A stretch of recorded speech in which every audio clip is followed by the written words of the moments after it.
watching the monkey. Hello, folks, and welcome back to another episode of The Art of Being with the Act Matrix. I'm one of your co-hosts, Kevin, and somewhere on your screen or on your voice, there's Phil. I'm here, Phil. Yeah, and Phil has a word from our sponsors. Yes.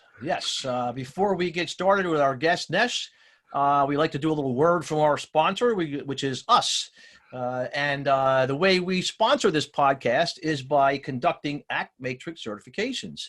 So, if you're interested in doing some generous work and being part of a larger community that does Act Matrix training, you can come and join us. The actual training itself is you can just sign up for it. It's, wouldn't cost you anything. And then when you are ready to go for certification, then we would sit down and have a conversation about that. It's pretty easy to do. And more people are coming on board and getting involved, right, Kevin? Oh yeah, most definitely. Yeah. And by the way, if you go for certification, that includes a membership into the mastermind. Yes. And we get together. Well, as a matter It's of our fact, little think tank that we have. Which we've been doing for some years now. Yes. That's a fun thing. So, and just go to the actmatrixacademy.com. Yep. That's where you sign up. And that's where you sign up. And we'll be here. And now we have Nesh from way down under. He just said the bottom of the world, he told us. Bottom of the world. Now, what do they call beer down there? Let me see. What is that? Enjoyable. I like it.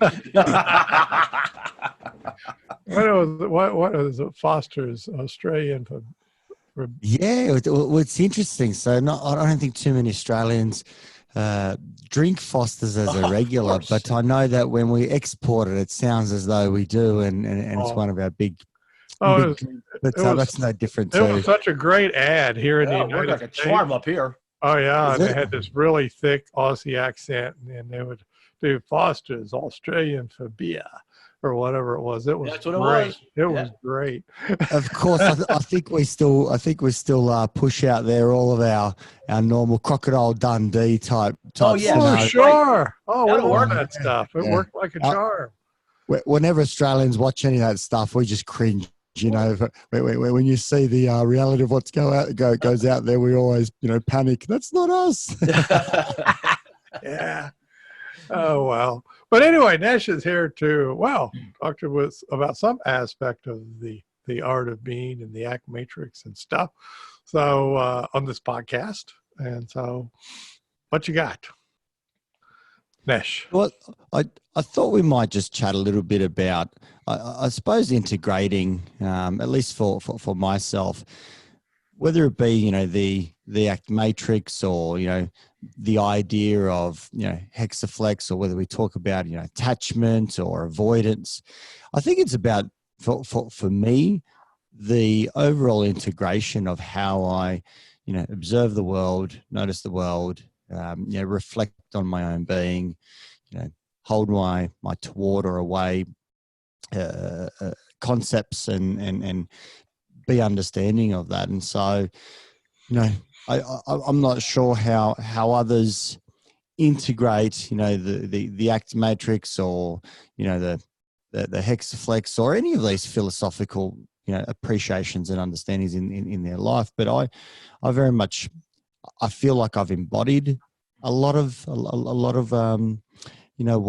what has been offered in a way that we're all trying to balance in busy lives. And so I know it's very challenging for me because I'm so busy. One of the things that I do is I like to keep busy, and for me it's about reflecting is my business, and avoidance.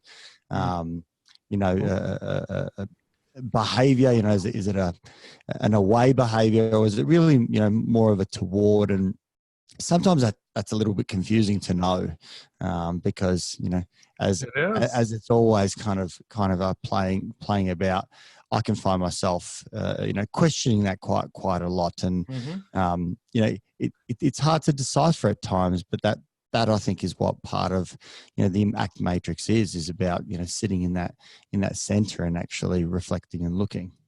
Yes, Yep, very much very so. much so. Nesh is talking about well, somebody can become literally what they call a workaholic, uh, and they're actually avoiding a lot of stuff by working too much, so that you can all kinds of very sophisticated away moves out there, aren't there? Yeah. Absolutely. I mean, if I kind of reflect and look at how the mind is with me, it's very rapid. It's very uh, compelling in terms of providing to-do lists, what needs to be done. It certainly goes out and argues strongly for why these things are so important to do as quickly as possible. And it also likes to pat me on the back for achieving some of these things. Yeah. So it's very easy and comforting to be, told that you're achieving or doing something, ticking those boxes, and then that natural experience of feeling at ease, and that's the the greatest reinforcer that you feel wonderful at the end of it. Yeah, till the next morning. Right. Until the next morning, absolutely. Until I wake up this morning at 4 a.m. to get onto this podcast. Yeah. Good for you. Yeah. Obviously a toward move. Yeah. Yeah, we're going to give you credit for that one, Nesh. Definite toward. No, that's when we do people from down under, anywhere from that side of the world, it's a different experience for them. We appreciate it, though. Yes, we very really much. So, okay. So that reflect your art of being, which is sitting at the middle of the matrix. Did you listen to Hank Rob's podcast with us? The No, noticing in the middle of the noticing. Yeah. Noticing you're noticing, which is wordless, the buzz of being. I haven't. Oh, you'll get a kick. You'll get a kick out of it. You'll get a kick out of it. Put that on your list. Put that on your list. I'm writing it down in actual fact as we speak. Many people. I mean, several. I'm talking a dozen have told me they listened to that and really got a kick out of it. It was sort of a journey into self as context. Yeah, here's what we did, Nesh. We did the center in the middle, and then we did the buzz and the being. Because noticing. Because the noticing that you're noticing is wordless, so it's just a buzz. So it's a buzz. Yeah, I like that. It was fun. You'll enjoy it. It was cool. So you're sitting there with noticing the buzz. And you said other people ask you about, what was it? You mentioned something in your comment. Oh, people asking you about business development or something. Yeah. So, I mean, I get a lot of questions, about, running a practice, growing a practice. What kind of practice?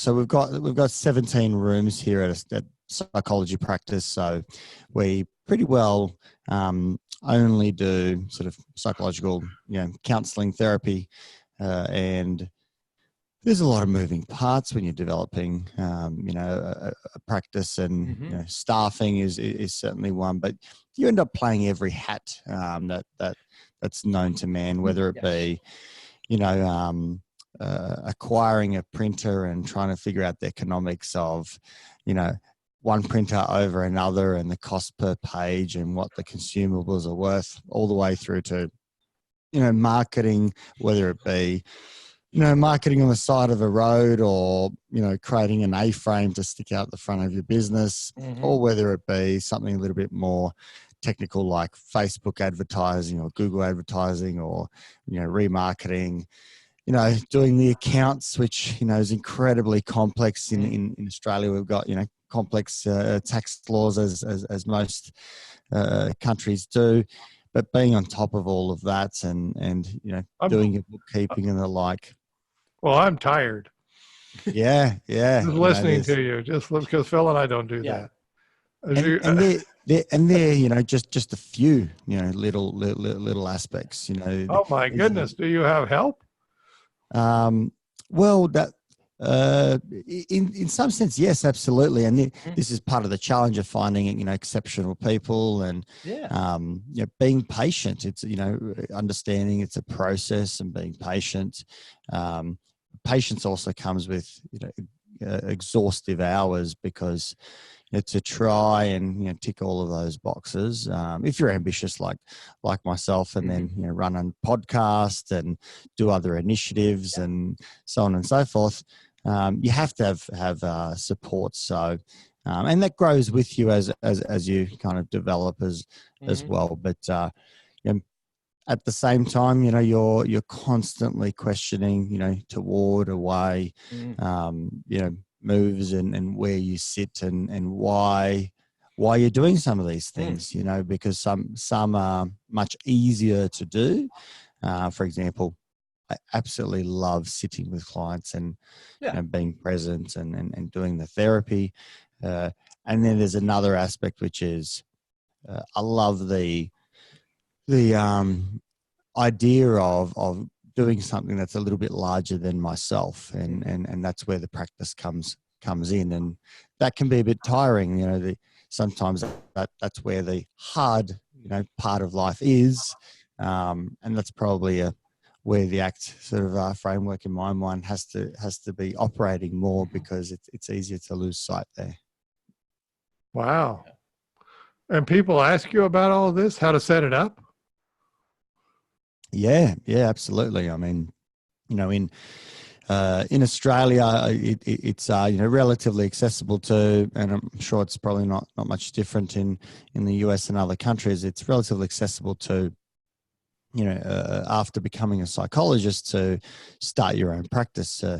The challenge is, I think the avoidance or the committed action that starts to either show up or break down. Oh, no, really? Becomes immense. Even down there, huh? Wow. Yikes. Australians have that too, huh? Yeah, I mean, stuff shows up and gets in the way. And it does, and that's one of the hard things about I think living life. Whether it be about building a business or building a family, the investment is immense, and being conscious of that is certainly the greatest challenge, because as we all know, when it gets tough and hard, this is when we kind of recognize our toward waves, the toward moves either flourish and show up, or or we start to wrestle a lot. And I think I might have a little bit of advantage in that. Maybe some of my psyche is already assisted in the way that I'm built. With mum and dad being migrants to Australia and having an incredibly strong work ethic, and so maybe from a values perspective, it's a little bit easier for me to capture, committed action even when there's immense discomfort. I've been in the military, and I'm sure many military families and listeners would know that there is a certain amount of discipline required, or learning to sit with immense discomfort, and I didn't find that much too difficult. I was actually expecting to sort of show up on the first day of recruit training and get flogged, and get spat on, and get abused, and I didn't realize that the military is not much, not like that at all. That there might be intimidation, but that wasn't too frightening. It was the lifestyle that was challenging for me. Quite different, right? Independence. Yeah. Wow. Okay. And so what's your advice to people setting up a practice in Australia? I think look, there's lots of ways to look at it, and it depends what one's ambition is. So I think probably trying to recognize why you're going into private practice in the first place is important, to establish that in one's mind, and look at lower right quadrant. Okay. What's your purpose? Yeah. And I think the recognition of why it's so important, to you that you're going to take that leap, because I think that is obviously the driving force around why you're choosing one thing over another. Yeah, I probably got ahead of people on the just the listening in the podcast. If you haven't been here before, we all have this matrix diagram in our heads. I'll just put it up here so you It's can 2 lines, see vertical line, horizontal line. It creates 4 quadrants. And in the lower right-hand quadrant is where we write who and what's important to you. So Nesh was just talking about if he were advising somebody coming in, he would first have them to remind themselves what's important to you in your life. Yeah. What's your motivator? What really gets you up and going in the morning? And make sure that what you're doing is connected with that stuff. So that's where he was going. So for me, knowing why something is important and is in essence, my driver. And I know that we often, in the ACT world, look at what you're willing to do in the service of that, or in some sense what you're willing to experience and have in your life. And that obviously is a left lower quadrant. In many instances, in many sort of ways, I don't tend to go there. I tend to go to what's important, and then go in the top right hand quadrant, go where way up to the top. Yep. Yeah. In terms of saying that's a good place to hang out. Yeah. Yeah. This is important enough, and it will conflict with other things that are important as well. And so, that's that place of, sitting in the center and witnessing, observing and recognizing and reflecting and being conscious of. But I try and move up there, and whatever shows up is what shows up, whether it's an early start which interestingly seems as though it's something quite large and something quite significant.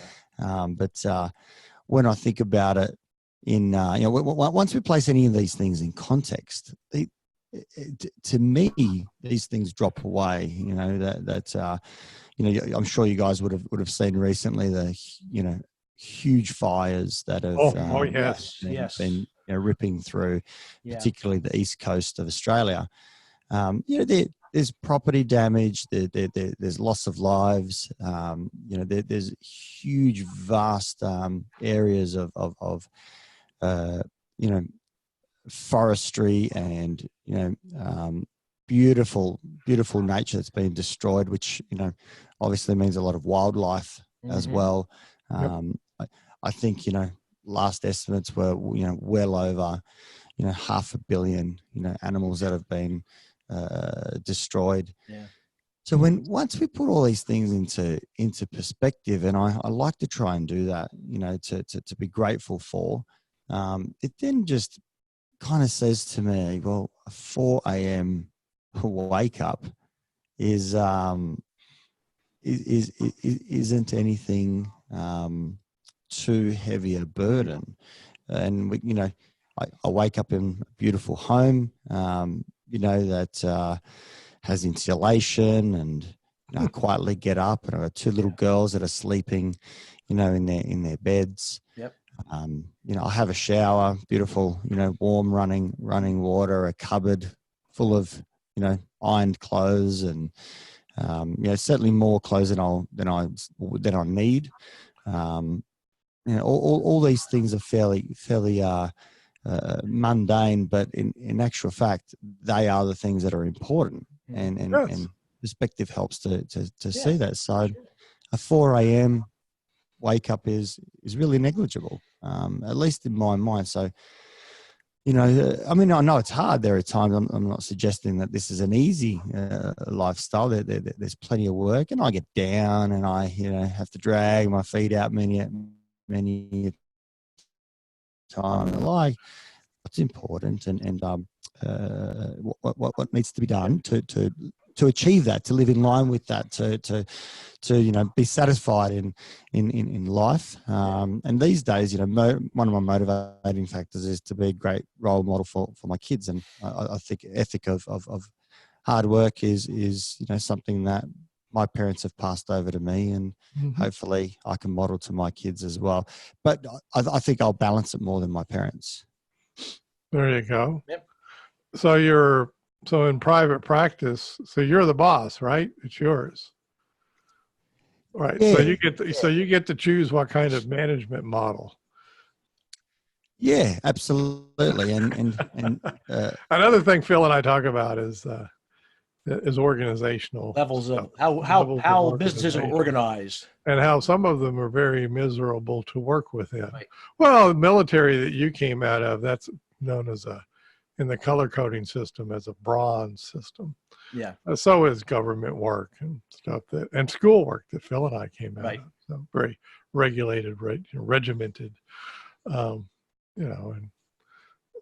when you go into private practice, well, boom, you're out of that. And then you can turn around and set up whatever kind of organization you want, participatory management, or you're the boss and everybody else has to salute you, or whatever you want to set up.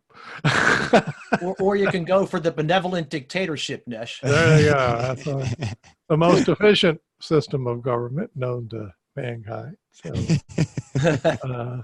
So any of those, but I'm saying, there's quite, that's a cool thing to be able to choose how you want to run things versus going into an organization and being told and you have to fit into whatever it is. So absolutely, and that's one of the attractions. When I think of who and what is important, the what is certainly around having choice and being able to call your own shots. Steer my life in the direction I'd like it to be. And one of the things that I think is important for designing a practice is, and at least from a design perspective, looking at what is it that our staff wants. Happy psychologists do fantastic work, and so we don't have a particular hierarchy that we push and endorse. There's always going to be that natural hierarchy there on the boss. Oh yeah, you need it. It's necessary. So he's describing a green organization. Yeah, it sounds like green to me. Right. I think everyone's conscious of that, but at the same time, and there has to be that, because someone has to be still steering the ship and making particular decisions to ensure we're around tomorrow and for the rest of the year. Otherwise, it easily goes off the tracks. Chaos ensues. Yeah, but there's myself. There's a practice manager who's got 20 plus years of great experience, particularly working in practices, whether it be specialist centers or general practitioners, and so it's really us that are doing the structural work of thinking about the organization, what we stand for, what we believe in, and how that's going to look for our staff. We've got obviously administrative staff, so our receptionists that work hand in hand with our psychologists, and obviously our clinical staff. And it's very much a flat organization, which is probably green, horizontal, right? Like shared purpose. You're talking about pretty darn green. Yeah, sounds good. Toward tealish. This is the one we do, right? Yeah. Well, that's the one we talk about. People like to work in those. They don't particularly. Well, some people like the bronzes, but they usually tire of them. And then there's orange, which is the Industrial Revolution kind of thing, and they tire of those too. And then you get into your flat managements, which are the green and the teal, and these are evolutions of organizational style. And you said the magic words: you want a happy psychologist working inside of your system. Where if you go to a bronze system, like a government or even a school system like Phil came out of, they don't care about happy psychologists. No. That's not their deal. Happiness is not a valued direction in those particular organizations. That's not part of their deal. And so you end up with some pretty unhappy people working within it. They don't do anywhere near, as far as psychology goes, they don't do as effective of work as they could if they really enjoyed where they were. And I think that's a great challenge for many practices or for many businesses. I mean, the hierarchy is something that I was running away from, quite intensely, following the military. I just thought it was an awful way to be in a workplace. And I think it works exceptionally well in the military. I mean, you can't have any other system. Oh yeah, you got to. You need it for the military, right? We don't diss on it. It's just whether you want to spend a lifetime in there or not. Yeah, right. Yeah, absolutely. And they have to have systems that work for that environment. The system that works for us, I think, and really the what, I ask all the time, what's important. For me, the reason why psychologists have trained so hard and gone through all that university and, racked up enormous debts for their fees and put in the work while their, colleagues have probably been employed. The reason why we did so is because we're a helping profession. We love humans. We want to assist. We want to help. We want to go out and contribute in that way. And that's for many of us, that's the what, what that is important. And when I think about it from what frustrates me is all the red tape, all the, jumping through the hoops and the like. And, I certainly found that in my, placements at university is going to different organizations. The red tape was immense. And I just thought, it's an appalling way to do psychology, at least in my eyes. So I said, I would agree. I'll create it, and really, my intentions are, as we say, happy psychologists, which means let's remove the red tape. Let's allow us to do our clinical work, focus on our clients, have administrative supports, and we've got exceptional staff at the front who are really invested in being part of the therapy, where they look after our clients in an exceptional way, whether it be, the first phone call, the way that we greet our clients using their name. How you set the context right from the beginning, right? Yeah. 100%. And we develop, that group think of how we are as an organization. And so, there are perks and those sorts of things, which has been hard to balance for me. This toward away stuff, but the perks of running a business and how to try and commercially make that all viable and make sense and connect so we can be around for tomorrow. But we've got flexible hours for our staff, so full-time staff will get to choose what hours they come in, between anywhere from 7 a.m. through to 6. Okay, so they're setting their own hours within their practice, right? Mm-hmm. Yes, they can do a 4-day week if that's what they choose. Obviously extended hours, or do 4.5 days. Yeah, right. We've got flexibility. We provide gym memberships so that everyone's active. We do lots of lunches and breakfasts. And there are going to be some people contacted you for employment. yeah. But it's something we invest heavily into. It's private practice can be lonely, and that can be. Yes, that's the biggie. Yeah, isolation. Yeah, and we have a lot of what we call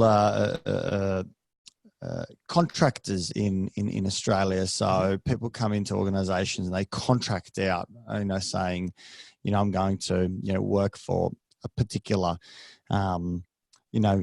hourly rate or whatever it might be. and the challenge in there is trying to re-educate, psychologists around what that actually means and what the actual costs are. And when you go out and do your own superannuation and, account for no shows of clients and, so on and so forth. Yeah. Mm-hmm. It's really hard to balance all those things. And so we run a very different type of model, which is an employee basis. And once again, there's no tension in the matrix around who's getting what clients and how they're being referred out, and who's getting more admin support or not, and retention rates and the like. So we remove all of that. We try and take the tension out of the matrix, so to speak, so that the who and what remains central. Yeah. And then we've got reasonable ideas around the number of clients to see each day, so that we can kind of feel fulfilled, but we balance that with the administrative work. So I think we've got a unique model. You've got a good model. Yeah. Phil and I know we very nice. We've dealt with lots of folks. Yeah. Some that are not like what you're describing at all, which is good. And once again, you've got a pretty advanced administrative model in the organizational evolution as I forget the name. What's his name, Phil? Frederick Laloux, Reinventing Organizations. He's the one who came up with the red, which is the mafia and stuff. Amber, which is military schools, government. Orange, which is really the industrial revolution, cotton mills and Microsoft and whatever. And then you go into the greens, which are the benevolent dictators like what you're describing. And then there are Teal organizations where 10-person teams are a workforce in and of themselves. They share in decision making and stuff. They're still within a larger organization, but they're their own bosses within that. But it's a specialized kind of thing. Most people who are moving up are like you, which are the business owner who has very green ideas. Going to listen to folks and make a pleasant working environment.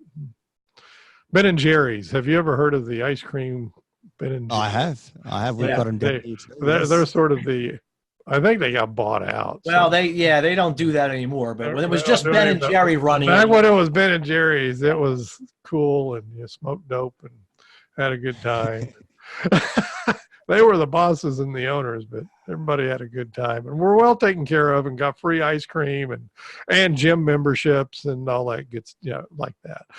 And it does make a difference, if a client at the end of the day doesn't look like they're going to be showing, we encourage our staff, if all the admin and that's been completed, go home early. There's no point of you sitting here, just clocking up the hours. Oh my gosh! Demonstrate that you're here when in actual fact, there's no client to be seen. So it just doesn't.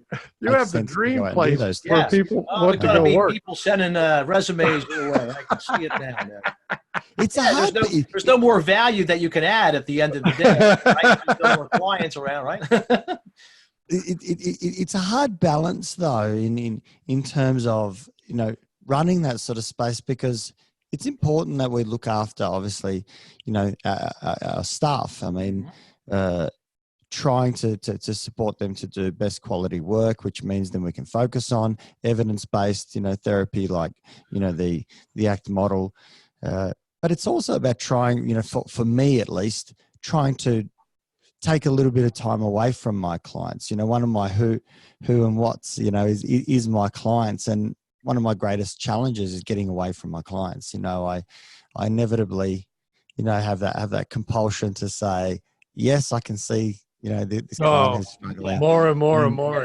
Squeeze one more in, right? Have to be careful. Yeah. You can do it. And, right? And it gets in the way of developing a business. It gets in the way of, working on the practice. And we try and do a lot of IT sort of, using technology to enhance the practice. Everything from sort of signing in when you arrive for clients to effectively tell the psychologist that you've arrived, through to doing all your paperwork. We have obviously, psychometric measures. We've converted all of those so they're electronic and they just go into the client's, folder, without obviously any errors or, human handling. Being able to send that via text or, via email, doing consent forms via text and via email, being able to do online bookings. There's so many aspects, reminders, before an appointment and the like, all these electronic systems. Very important. Oh, yeah. I need to work on, and that's my struggle. How do I work on the business and support the staff while my heart still very much lies with seeing clients. So there's that natural conflict of I want to see the clients because that's what I love doing, and my other passion, which is kind of a funny conflict, is to develop something that is bigger and larger than myself that can see more clients. And so it's kind of hard. It's my wrestling match in my mind. I salute you. Yeah. Worthy stuff. Worthy stuff. Worthy problems to have. Very cool stuff. Right. What you describe is quite cool and quite rare here in the United States. Oh, very much so. So, well, psychology is new. Psychology is new in Australia. So in many ways, Australia's only adopted a government sort of we call it Medicare, which is a government health scheme where if you go and see a psychologist through being through a referral from a GP, there is an allocation of funding that supports your sessions, and so we call that Medicare.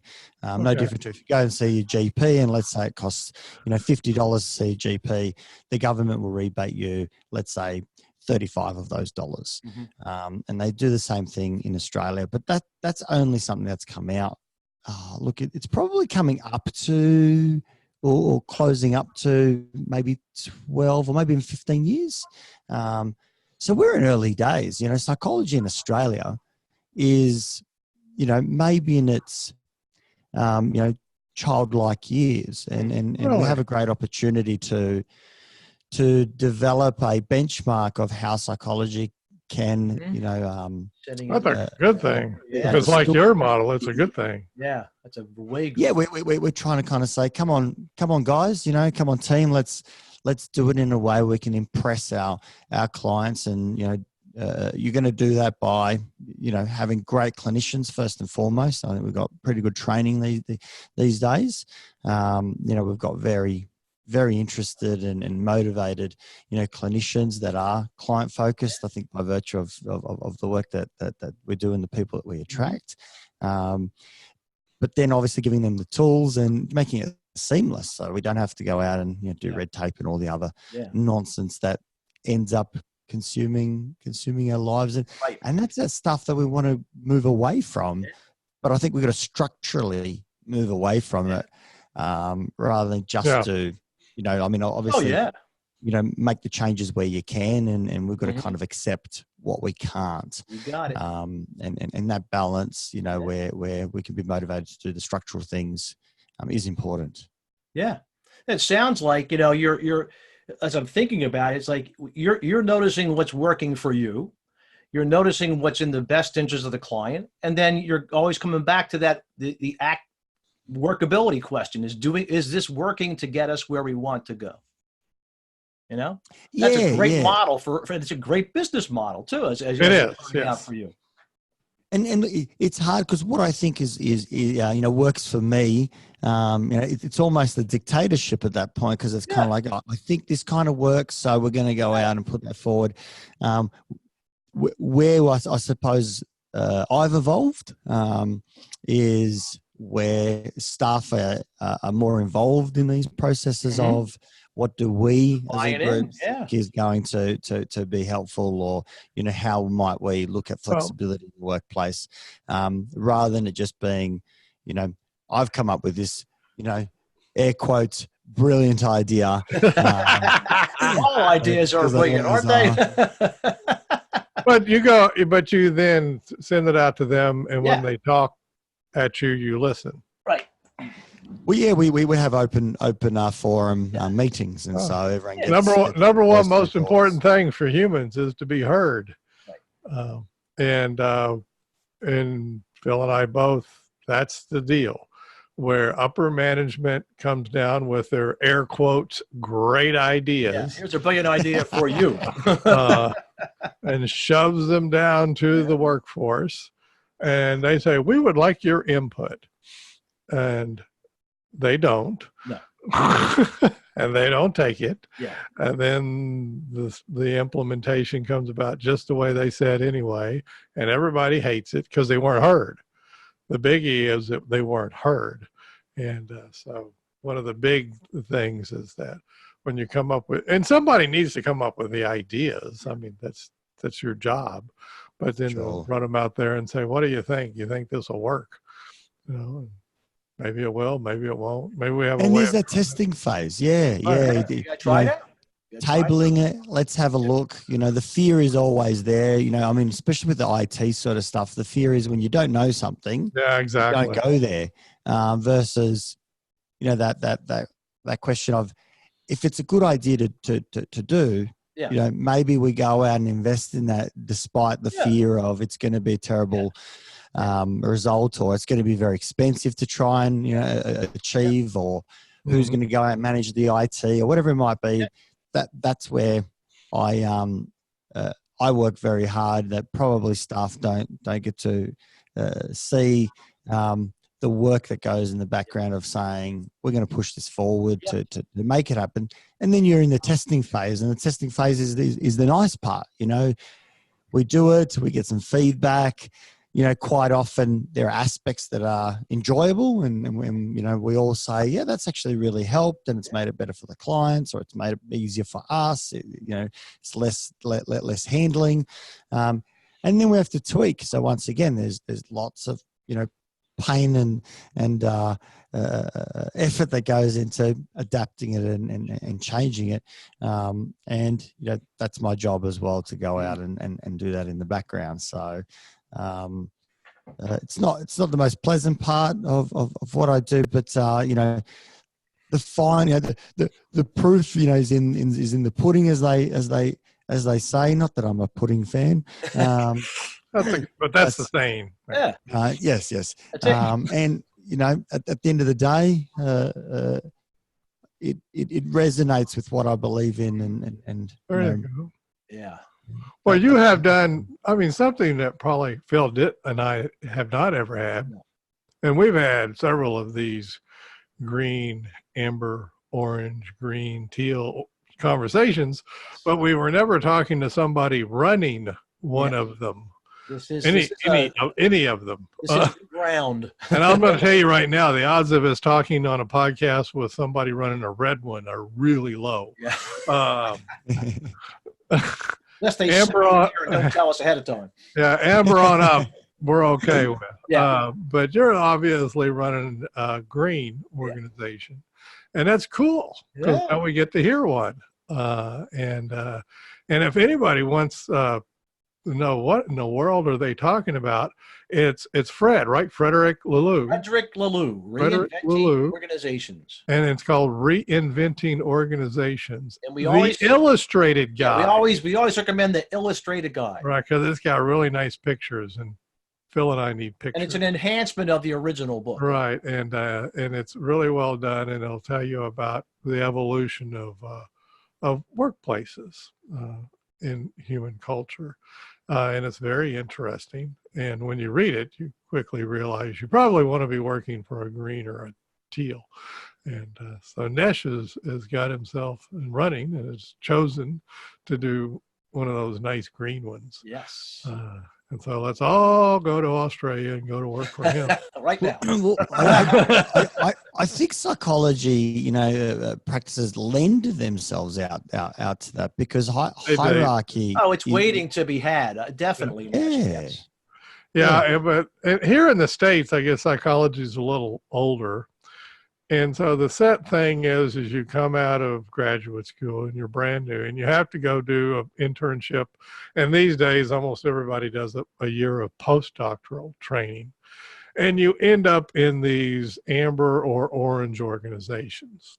Just, I mean, you're in the VA, you're in the government or something, and maybe it's orange. And it's not very pleasant. and you got a bunch of debt, so you need to be paying stuff off, and you can get stuck in one of those jobs for a long time, and it's really not what you had in mind when you want to become a helping professional, so your organization, your green is much more what they had in mind. Yeah. And that was the picture in their heads when they that was the picture in their head when they were going to school, and so it's not easy to create one of those and get it going. You have done that, and you can help other people that were motivated to create theirs and have other people working for them. It takes a special kind of person to be a Nesh. I would say it's hard not to create a green. Yeah. Because another way to go, Nesh. Yes. I say that because if we think about, what, whether it's the hexaflex or whether it's the matrix, whether it's, the philosophical understanding of the ACT world, to be underpinned by humanity, and this is what we do and this is what we train. Yeah. We have to, in some sense, fight against the what opposes that, and not that this is a fight. Maybe the fight isn't the right word, but we certainly have to oppose. I have my fist up. Yeah. We're there with you. We're radicals. That's it. We call it. You have to practice what you preach. You're embodying the ACT stance. Right. If you're going to be promoting psychological flexibility, and in terms of pro-social psychological safety, then you're going to be in a green or a teal organization. Yeah. Excuse me, I'm losing my voice. Or at least try to head that. Yeah, or at least try to head that way. Or you're trying to head that way. Yeah. Yes. Because other than that, your flexibility and your safety goes way down. Whoop. Right. They're gonna suffer. And if you're true to your psychology roots, you're going to create a green organization. But still, there's a lot of motivation. There's a lot of just being an organizer like Nesh is. That's cool. So I hope other people step up and create these organizations in the United States. So then other people who are not as organizationally motivated can go to work for you. Yeah. Not you, but somebody like you in the United States. Because it's doable, and Nesh, you're doing it, and that's kind of part of why we're doing. These things are doable. They're difficult, as you said, and they're doable. Yeah. Oh, there we go. I like do it difficult and doable. That's a bumper sticker. Yeah, it is. It is.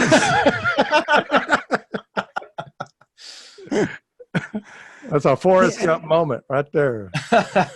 Absolutely, and it's worthwhile because it's what I believe we all practiced, we all trained for. Yeah. It's kind of like the idea of practicing to be a firefighter, but never given an opportunity to work with people and save property and do rescues and so on. Not because it's not available, but you just never given the opportunity because there's too much red tape. That every time there's a fire, you've got to fill out a form to go right. yes. whether you're allowed to go out and enter or not. Hold on, no, we need to form a task force. Yeah, really.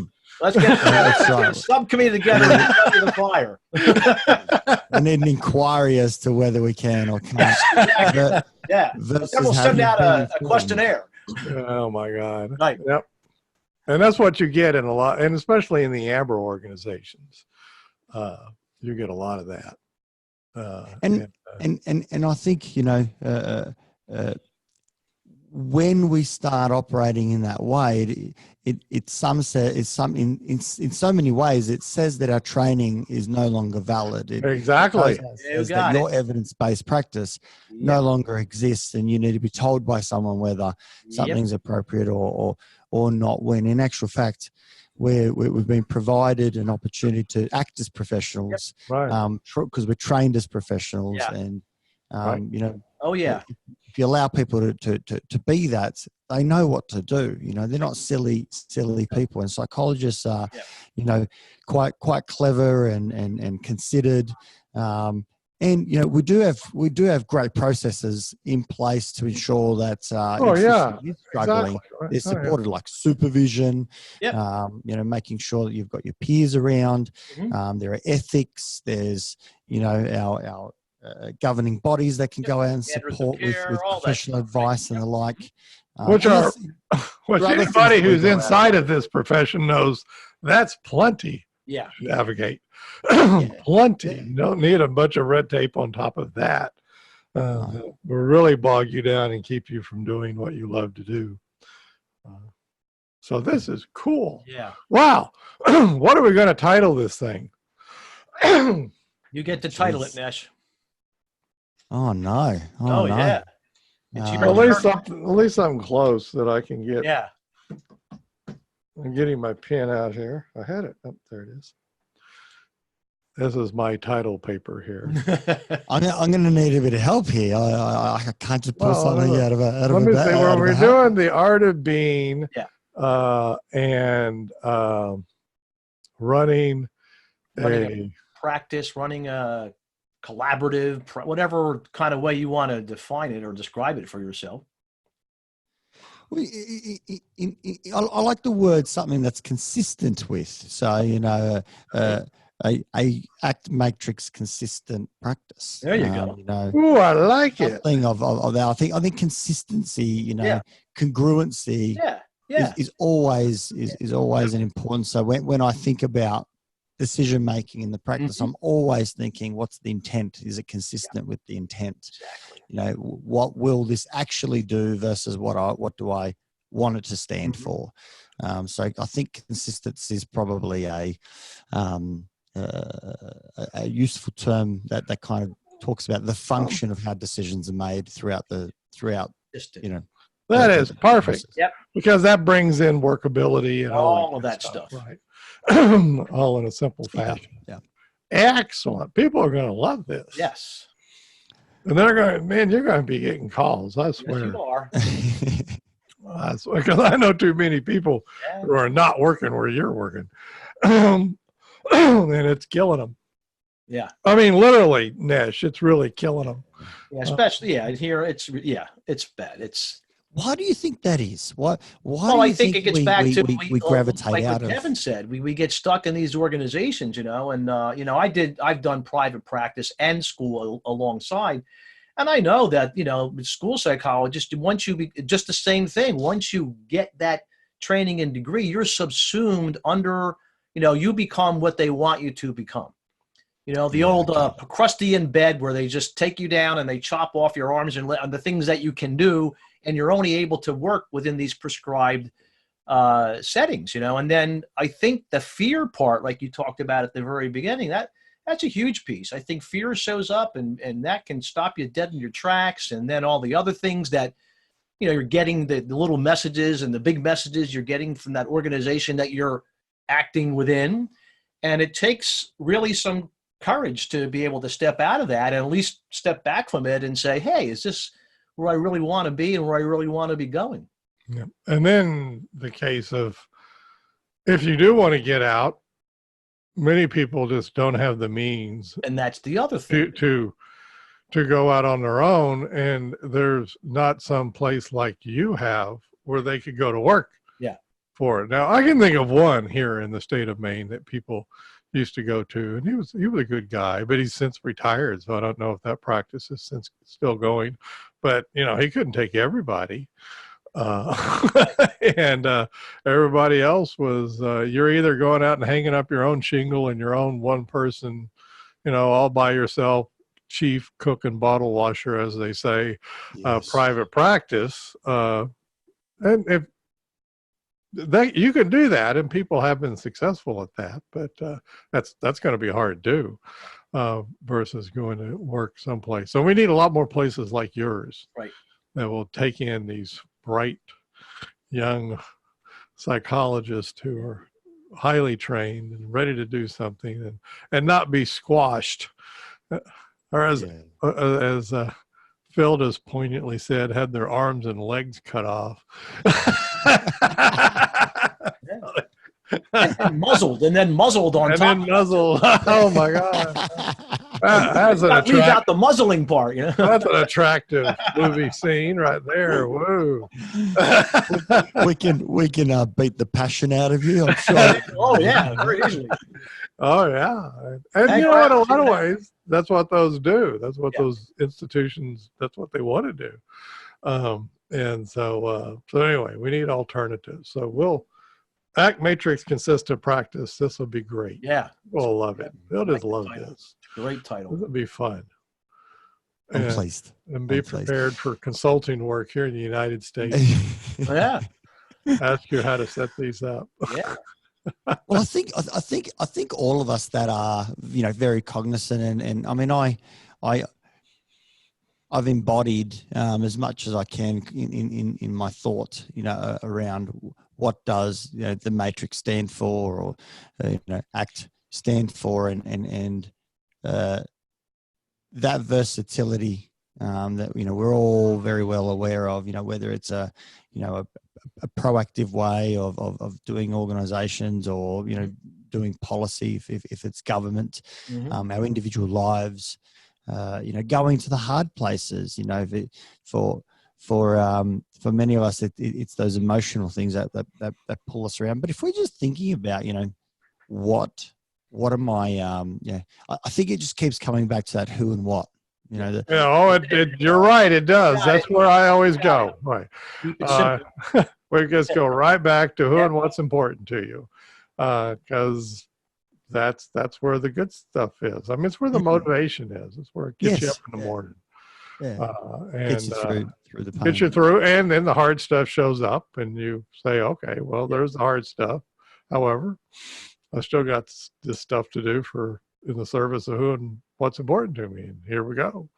Right, without that, you just get caught up in endless away loops, and those aren't any fun. So excellent stuff. We'll sign off now. We're a little over an hour on our podcast. No, about an hour. No, we're good. We're good. Yeah, we're good. We're good. But this has been wonderful. We'll have you back on. Thank you so much for joining us today. Yeah, this has been great. Yeah.